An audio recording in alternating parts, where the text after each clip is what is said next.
Welcome to Arun art institute. இன்றைக்கி வந்து class 5. இன்றைக்கி நம்ம என்ன பார்க்க போகிறோம் அப்படின்னா, ஜரி த்ரெட் யூஸ் பண்ணி எப்படி டிஃப்ரெண்ட் ஷேப்ஸில் போடுறது அப்படின்னு நம்ம பார்க்க போகிறோம். ஓகே, ஸோ வந்து நம்ம ஏற்கனவே பார்த்த மாதிரி நம்ம நீடில் இப்படி எடுக்கிறோம், ஒரு ரைட் ஒரு லெஃப்ட், த்ரெட்டு ரிலீஸ் ஆகுதுங்களா. இப்போ நீங்கள் என்ன பண்ணுறீங்க, ஒரு மோட்டிவ் அப்படின்னு எடுக்கும்போது ஃபஸ்ட்டு இப்படி போட்டு நம்ம இந்த பக்கம் நம்ம பக்கம் தான் அந்த த்ரெட்டு நம்ம கொண்டு வரும். சரியா? நீங்கள் இந்த டிஃப்ரெண்ட் ஷேப்ஸில் போடும்போது ஸ்டிச்சஸ் வந்து சின்ன சின்னதாகவே போட்டு ப்ராக்டிஸ் பண்ணுங்கள். நான் ஏன் அப்படின்றது இந்த டர்னிங் வரும்போது சொல்கிறேன். இந்த ஸ்டார்டிங் இந்த ஸ்டிச் எடுத்துட்டிங்களா, எடுத்துகிட்டு செகண்ட் ஸ்டிச் எடுத்து இப்படி கொண்டு வராமல் மறுபடியும் இதில் போய் சின்னதாக ஒரு ஸ்டிச்.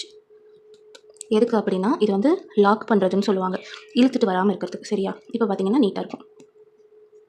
ஸோ இந்த ஷேப்ஸில் நீங்கள் ஒர்க் பண்ணும்போது நீடில் வந்து இந்த ஷேப்புக்கு தகுந்த மாதிரி நீங்கள் டர்ன் பண்ணிக்கலாம். ஸ்லோவாகவே போடுங்க, ஒன்றும் அவசரம் இல்லை.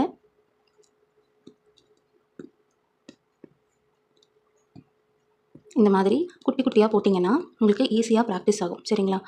ஸோ இப்போ பார்த்தீங்கன்னா நான் நீடில் எடுக்கும்போது என் பக்கம் திருப்பின மாதிரி நான் நீடில் ஸ்டார்ட் பண்ணேன் ஒர்க்கு. இப்போ வந்து இந்த ஸ்பைரல் இப்படி போகுது இல்லையா, நான் நீடில் வந்து என்னோடய உள்ளங்கை பார்த்த மாதிரி வச்சுருக்கேன். ஸோ ஸ்பைரல் அந்த பக்கம் தானே போகுது, அதனால் அது பார்த்த மாதிரி நான் வச்சுருக்கேன். சரிங்களா? அதே மாதிரி நம்ம கீழே வந்து த்ரெட்டு சுற்றும் போது ஆப்போசிட் டைரெக்ஷனில் இருந்து தான் சுற்றணும். நீங்கள் சேம் டைரெக்ஷன்லேருந்து சுற்றுனீங்கன்னா த்ரெட்டு விட்டுரும். நான் சொல்கிறது புரியுதா?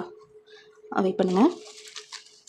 இப்போது த்ரெட்டு நீடில் இப்படி இருக்குது அப்படின்னா நம்ம இப்படி வைப்போமா, ஆப்போசிட் டைரெக்ஷன்லேருந்து இப்படி தான் சுற்றணும். இப்படி சுற்றுவோம். சரியா? நீங்கள் வந்து இப்படி சுற்றுனீங்கன்னா எடுக்கும்போது த்ரெட்டு அப்படியே வந்துடும் கீழே. சரியா? அந்த மாதிரி இல்லாமல் உங்களுக்கு ஆப்போசிட் டைரெக்ஷனில் சுற்றிக்கோங்க. அண்ட் நான் ஏற்கனவே சொன்ன மாதிரி தான், நம்மளோட ஷேப் எந்த டைரெக்ஷனில் போகுதோ அந்த டைரெக்ஷனில் தான் நம்ம நீடிலையும் கொண்டு போக போகிறோம். அண்ட் நான் ஏன் பெரிய ஸ்டிச் போட வேண்டாம்னு சொல்கிறேன்னு இப்போ காமிக்கிறேன். இப்போ பெரிய ஸ்டிச் இப்படி போட்டிங்கன்னு வைங்க, உங்களுக்கு இந்த ஷேப் மிஸ் ஆகுதா, இந்த ஸ்பைரல் வந்து ஸ்கொயராக மாறிடும். அந்த மாதிரி இல்லாமல் குட்டி குட்டியாக போட்டிங்கன்னா நீங்கள் அந்த ஷேப்புக்கு அதை கொண்டு வந்துக்கலாம்.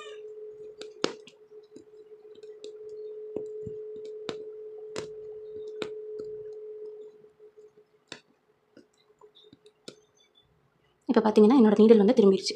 லைக் இந்த டைரெக்ஷன் பார்த்து, இந்த ஸ்பைரல் இந்த டைரெக்ஷனில் போகுதா, அதனால நான் அப்படி திருப்பிக்கிட்டேன்.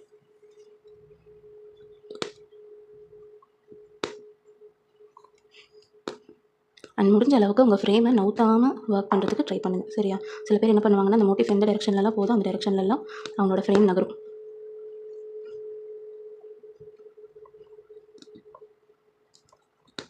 மெதுவாகவே நீங்கள் ட்ரை பண்ணலாம், ஒன்றும் அவசரம் இல்லை. வேகமாக போகணும், வேகமாக உங்களுக்கு ஸ்டிச் போடணுன்ற அந்த இது இருக்கும், இன்ட்ரெஸ்ட்டு. பட் நீங்கள் ப்ராக்டிஸ் பண்ணுறது எவ்வளோ தூரம் ப்ராக்டிஸ் பண்ணுறீங்களோ நீங்கள் போடும்போது அவ்வளோ தூரம் வேகமாக போட வரும். அதுக்கு நமக்கு ப்ராக்டிஸ் ரொம்ப முக்கியம். சரிங்களா?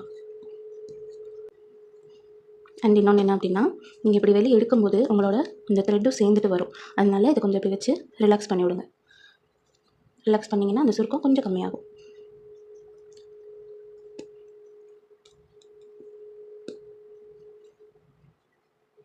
ஒரு ரைட்டு ஒரு லெஃப்ட். ஓகே, இந்த மாதிரி தான் நீங்கள் ஸ்டிச் போடணும். இது வந்து சில்வரில் இருக்கனால உங்களுக்கு தெரியுதா இல்லையான்னு தெரியல, பாருங்கள். ஓகேவா? ஸோ இப்படி தான் இந்த ஸ்பைரலை நீங்கள் கவர் பண்ணணும்.